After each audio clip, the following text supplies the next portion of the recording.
ধামেশ্বরের অন্নপ্রাশন হবে।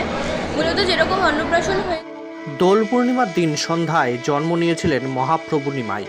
গৌরাঙ্গদেবের আরাধনায় তাই দোলের দিন থেকে শুরু হয় মহা অভিষেক পর্ব, আর দোলের পরের দিন অনুষ্ঠিত হয় মহাপ্রভুর অন্নপ্রাশন অনুষ্ঠান। এবছরও ধামেশ্বর মহাপ্রভু মন্দিরে অসংখ্য ভক্ত সমাগমে আয়োজিত হল 56 ভোগ নিবেদনের মধ্যে দিয়ে শ্রীমন মহাপ্রভু ধামেশ্বরের শুভ অন্নপ্রাশন। সোমবার ছিল গৌর পূর্ণিমা বা দোলযাত্রা উৎসব। পাশাপাশি শ্রী চৈতন্যভূমি মেতে উঠেছিল লক্ষাধিক ভক্তের সমাগমে শ্রীমন মহাপ্রভুর শুভ আবির্ভাব তিথি উদযাপনে। সন্ধ্যায় মায়াপুর ইস্কন এবং নবদ্বীপের শ্রী চৈতন্য জন্মস্থান ও ধামেশ্বর মহাপ্রভু মন্দিরে অনুষ্ঠিত হয় মহা অভিষেক অনুষ্ঠান। আর পরের দিন অর্থাৎ মঙ্গলবার বিষ্ণুপ্রিয়া দেবী সেবিত ধামেশ্বর মহাপ্রভু মন্দিরে শ্রীমন মহাপ্রভুর শুভ অন্নপ্রাশন অনুষ্ঠান উদযাপন হয়। বিগত বছরের ন্যায় এই বছরও ধামেশ্বর মহাপ্রভু মন্দিরে 56 রকমের সবজি, মিষ্টি সহ অন্যান্য সামগ্রীর আয়োজন করা হয়। হাজারো ভক্তের উপস্থিতিতে মঙ্গলবার দুপুরবেলা থেকে শুরু হয় শ্রীমান মহাপ্রভুর অন্নপ্রাশন অনুষ্ঠান। মহাপ্রভুর অন্ন ব্যঞ্জন পরিবেশন করা হয় মহামূল্যবান পাত্রে।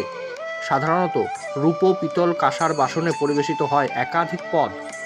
অন্ন, পরমান্ন, পুষ্পান্ন, মিষ্টান্ন, তরকারি, ভাজা, পুরি, নিমকি, চাটনি সহ একাধিক পদের আয়োজন করা হয়। সন্ধ্যায় হয় মহাপ্রসাদ বিতরণ। বিগত 1 মাস ধরে শুরু হয়েছিল ধামেশ্বর মহাপ্রভু মন্দিরে দোলযাত্রা বা শ্রী চৈতন্য মহাপ্রভু আবির্ভাব তিথি উদযাপন। যদিও অন্নপ্রাশন উৎসব সূচনার নির্দিষ্ট সময় লিপিবদ্ধ নেই, তবে শোনা যায় মহাপ্রভু সেবায়েত শচীন্দ্র নন্দন গোস্বামী সময় থেকে এই উৎসব জাঁকজমক আকারে পালিত হয়ে আসছে। বিষ্ণুপ্রিয়া দেবীর উত্তরাধিকার সেবায়েতরাই এই উৎসবের আয়োজন করে আসছেন, এমনটাই জানা যায় মন্দির সূত্র মারফত।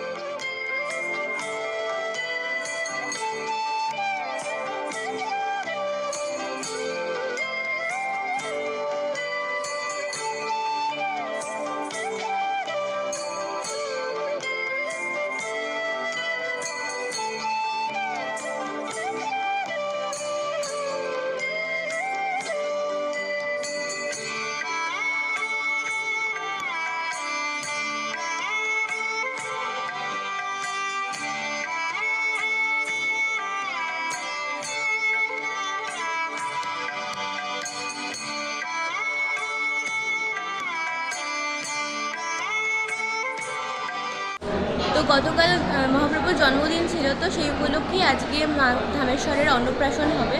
মূলত যেরকম অন্নপ্রাশন হয়ে থাকে বিভিন্ন পদ দিয়ে, এবং বাচ্চাদের যেরকম খেলনা, ঝুনঝুনি এরকম দেওয়া হয়, সেরকমই মহাপ্রভুকে বিভিন্ন রকম খেলনা, ঝুনঝুনি দিয়ে বরণ করা হবে। আর এর সাথে সাথে থেকে থাকে 64 রকমের মিষ্টি থাকে, 56 রকমের মিষ্টি থাকে। এবং ধামেশ্বরে যেহেতু বাইরের কোনো জিনিস ভোগ হয় না, তো বিষ্ণুপ্রিয়া দেবীর যে বাড়ির পরিবারের মাতাগণ রয়েছেন, ওনারা বিভিন্ন ধরনের নিমকি, ভুজিয়া, আরও নানান রকমের মুখরোচক জিনিস হয়ে থাকে, সেগুলি রান্না করে মহাপ্রভুকে ভোগ দেয়। ভোগ কখন দেওয়া হয়, কখন পুজো সম্পন্ন হতে হতে 3টে সাড়ে 3টে বাজে। আচ্ছা, কেমন ভক্তরা কেমন আসে, কেমন ভিড় দেখছেন?